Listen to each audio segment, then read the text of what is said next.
Welcome to Investment Insights from Perch Wealth, your ultimate guide to smart real estate investment and achieving your financial goals. Your host, Ehud Gersten, is a renowned expert and the founder of Perch Wealth. His team specializes in 1031 exchanges and breaks down complex concepts into digestible strategies for financial independence. Dive deep into the world of investment, from the intricacies of 1031 exchanges to expert insights on real estate investments.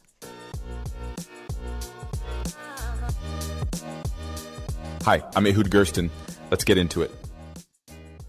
The commercial real estate market was in a bull market for several years, but not all communities benefited equally.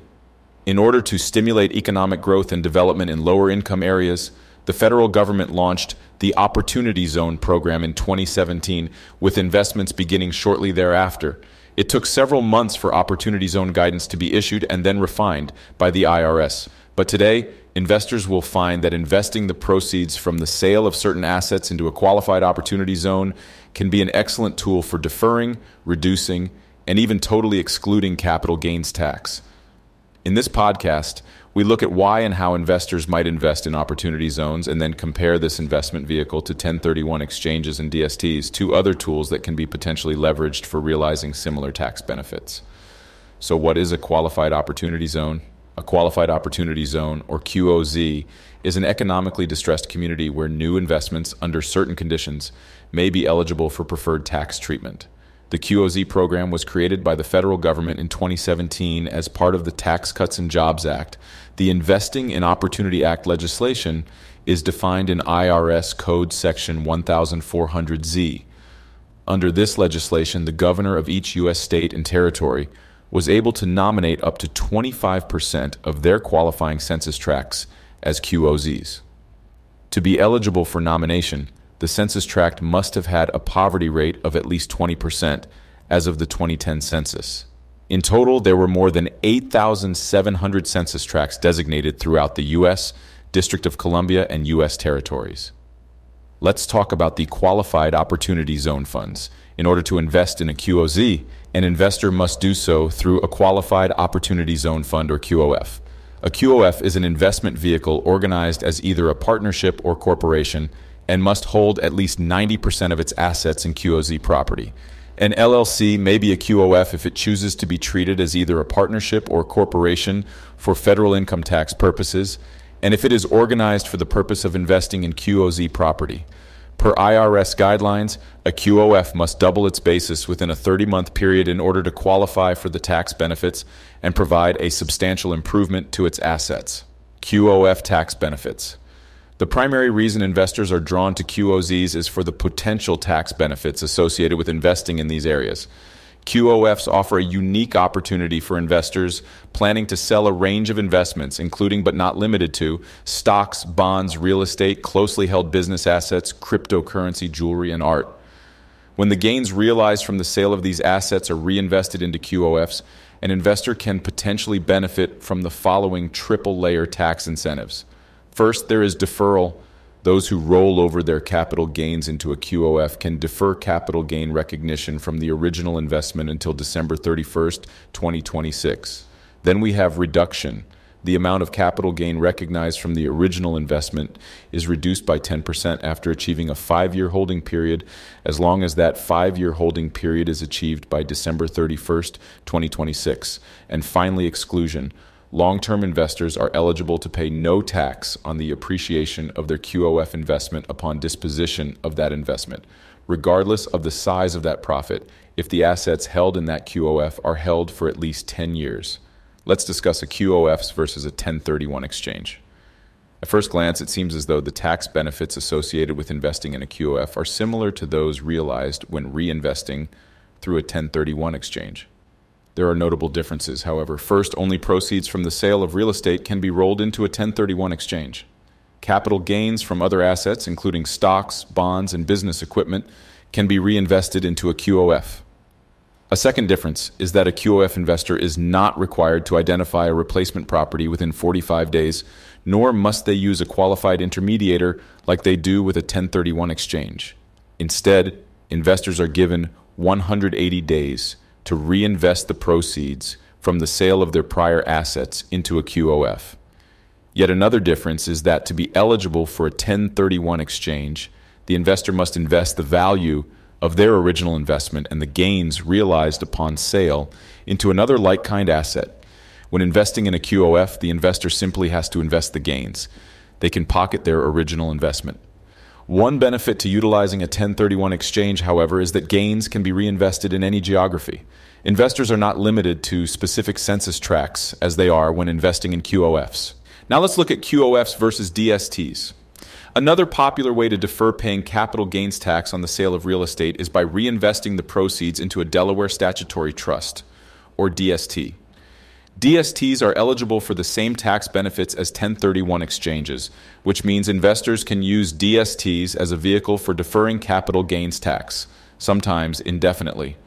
Investors often utilize DSTs in conjunction with 1031 exchanges, but as an alternative to whole property 1031 exchanges. In short, investors can roll the proceeds of the sale of their property in whole or in part into a DST.